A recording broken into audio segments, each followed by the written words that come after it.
Conny Hatch is an artist who had the great fortune of having her dad teach her how to use tools from a very young age. After studying with a concentration in ceramics at Maine College of Art and Haystack Mountain School of Crafts, she moved to Provincetown in 1998.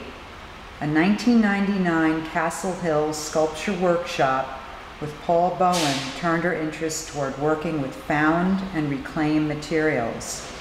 She has produced more than 200 sculptures to date, which are in collections throughout the US and Europe. In 2007, Conny Hatch was awarded a Pollock-Krasner grant in support of the pursuit of her art. Conny, I just would like to ask you today, why do you do what you do?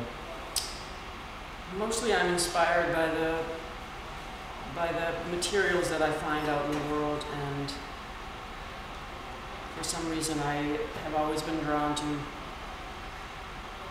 beautiful old weathered wood. Metal is kind of new for me. In the last probably 6 or 7 years I've started to use rusted metal, thus the chain guards from the old bikes that seem to fit perfectly together.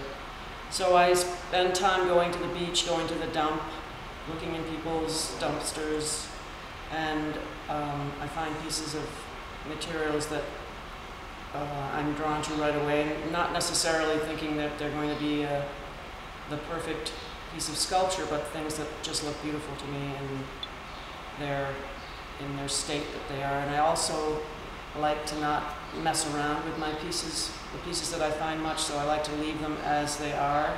So that lends to making sometimes attaching them together difficult, but I mostly work with using nuts and bolts and screws to attach pieces and not glue. I'm kind of anti-glue, but sometimes I have to resort to glue.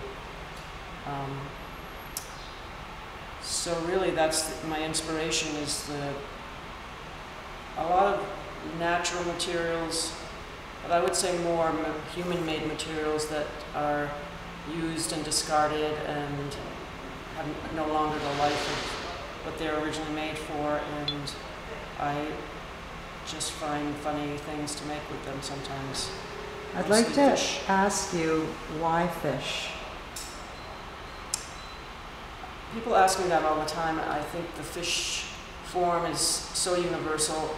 There's probably a zillion kind of fish in the natural world, and the shape is pretty flexible. I mean, tail, a head, a body, all kinds of different shapes and fins, and so it's and I think it's also mostly a graceful looking shape that is pleasing to the eye for something that's on a wall or freestanding. So there's not a whole lot of mystery about what I do. I just like working with my hands, with tools, with wood, with metal, and coming up with fun stuff that makes people happy. Makes me happy too. Sometimes I crack up when I'm working on a piece. And sometimes the pieces just put themselves together. I'll see a bunch of pieces and I'll say, oh, perfect, and amazingly enough, they'll work. And the attachments aren't that difficult, and voila, I have a piece. Thank you very much, Conny. Thank you.